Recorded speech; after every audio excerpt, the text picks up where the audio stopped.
మీ business ఏదైనా మీ ఊర్లో promotion చేయాలంటే అది సుమన్ టీవీతోనే సాధ్యం. ఇప్పుడే సంప్రదించండి. నమస్తే, వెల్కమ్ టు సుమన్ టీవీ. ప్రస్తుతం శ్రీ నారాయణరావు పటేల్ గారితో ఉన్నాము.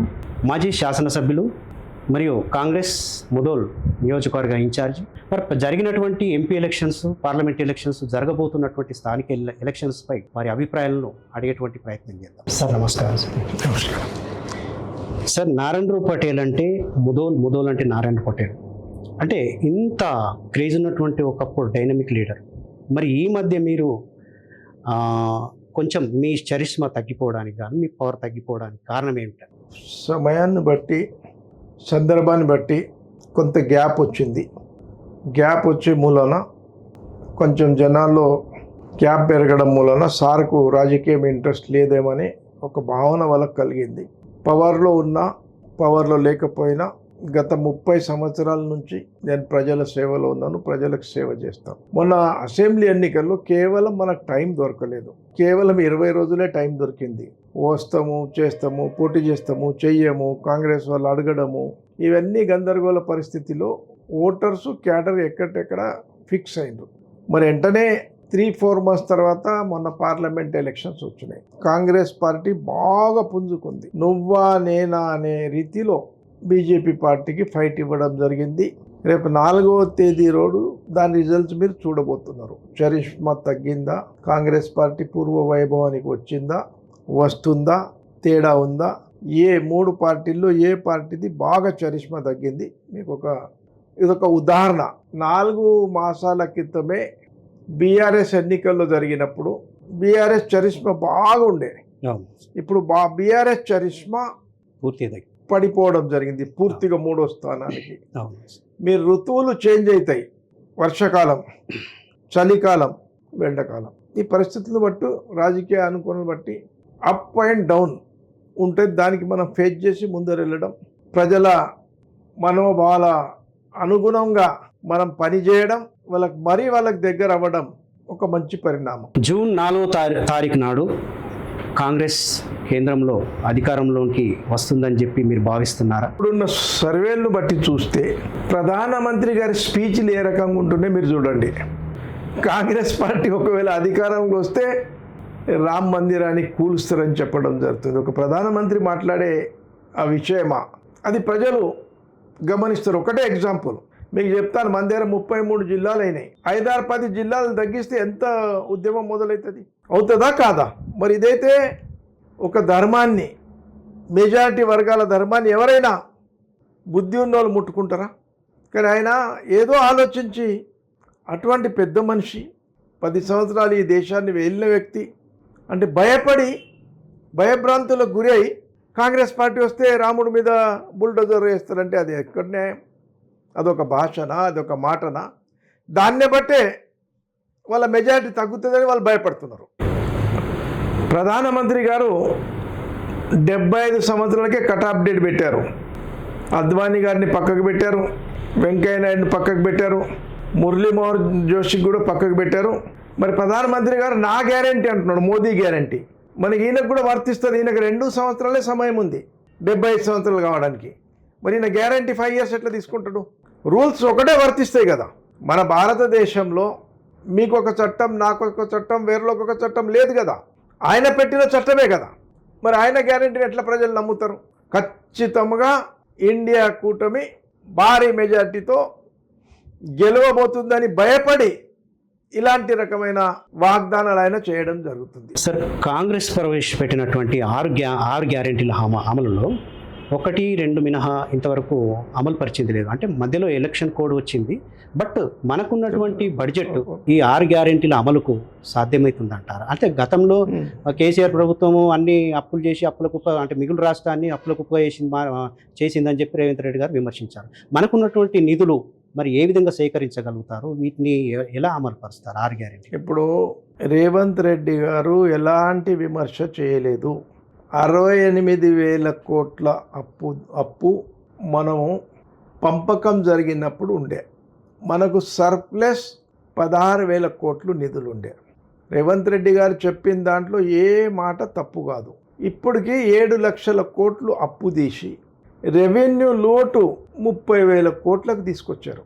అయినా ఎక్స్పర్ట్తో మాట్లాడి సోనియా గాంధీ గారు ఇచ్చిన మాట ప్రకారం తెలంగాణ ఇస్తా అంటే తెలంగాణ ఇచ్చారు.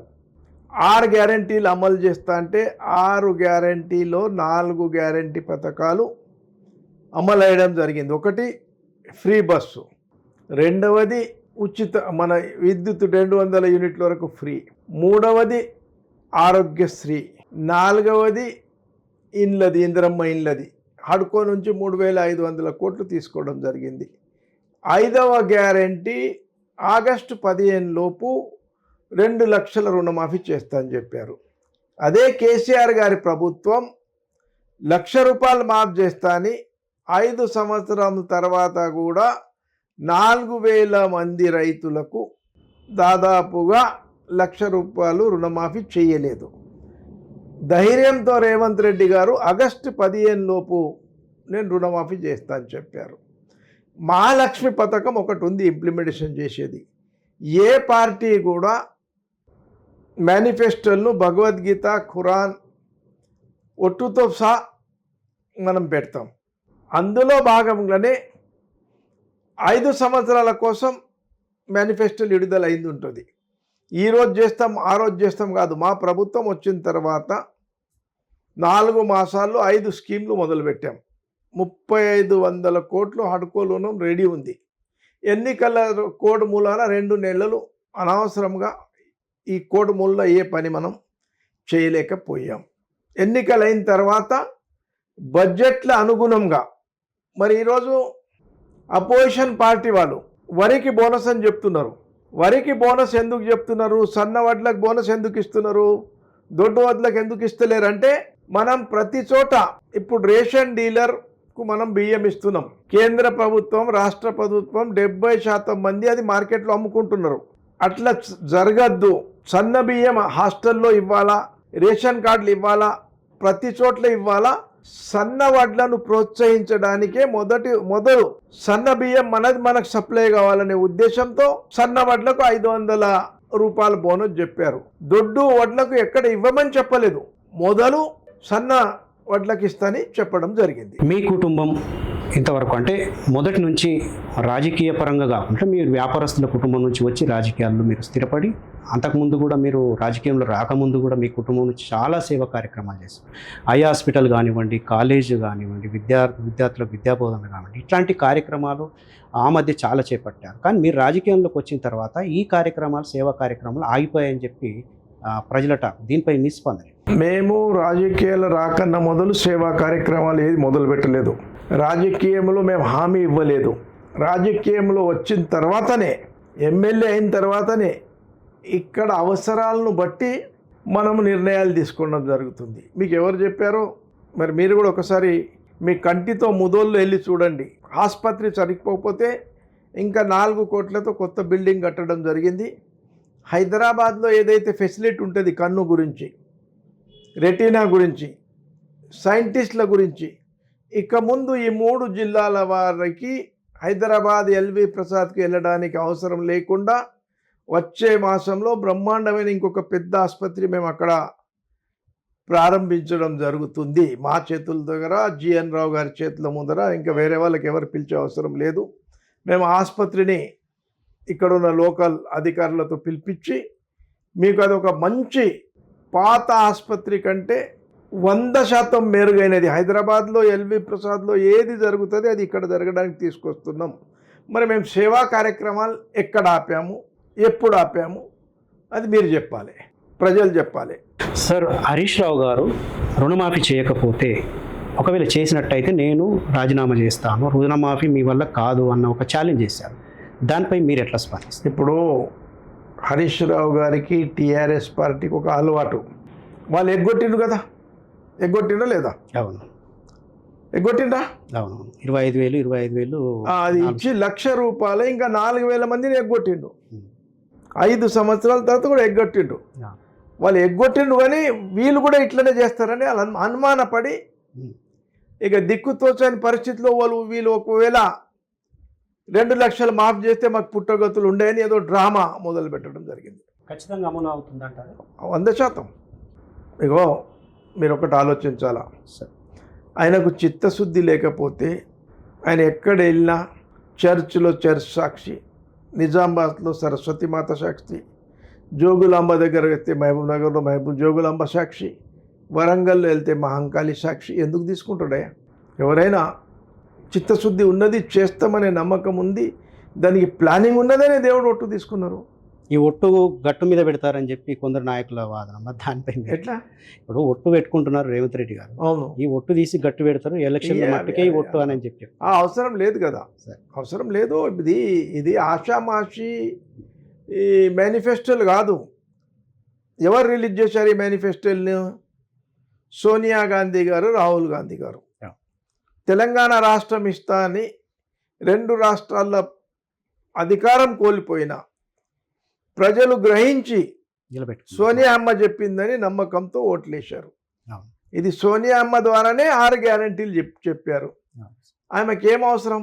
34 సంవత్సరాల తర్వాత వాళ్ళ కుటుంబానికి ఇప్పుడు అవకాశం వస్తుంది. రాజీవ్ గాంధీ గారు చనిపోయిన తర్వాత వస్తుందా లేదా? 2 సార్లు అవకాశం వచ్చిన ఆమె కూడా వద్దంది, ఆమె కొడుకు రాహుల్ గాంధీ కూడా వద్దన్నారు. తెలంగాణ ప్రాంతంలో పార్లమెంట్ ఎలక్షన్స్ అయిపోయాయి. ఇమ్మీడియట్లీ ఇప్పుడు జూన్లో గ్రామ పంచాయతీ ఎలక్షన్స్ అని చెప్పి ప్రకటన వచ్చేటువంటి అవకాశాలు ఉన్నాయని చెప్పి అంటారు. సార్ ఇప్పుడు కాంగ్రెస్ పార్టీ తరఫున గ్రామ పంచాయతీ అంటే మొదటి నుంచి గ్రామాలు పట్టుకొమ్మాలని చెప్పి ప్రతి పార్టీకి అన్నిటికీ గ్రామ పంచాయతీలు చాలా ఇంపార్టెంట్ సార్. ఈ గ్రామ పంచాయతీ ఎలక్షన్స్లు కానివ్వండి, అలాగే మున్సిపాలిటీ ఎలక్షన్స్ కానివ్వండి, మీ పార్టీ కాంగ్రెస్ పార్టీని ఏ విధంగా సమాయత్తం? కాంగ్రెస్ పార్టీ అసెంబ్లీ ఎన్నికల్లో మెజారిటీ సాధించి గవర్నమెంట్ స్థాపించింది.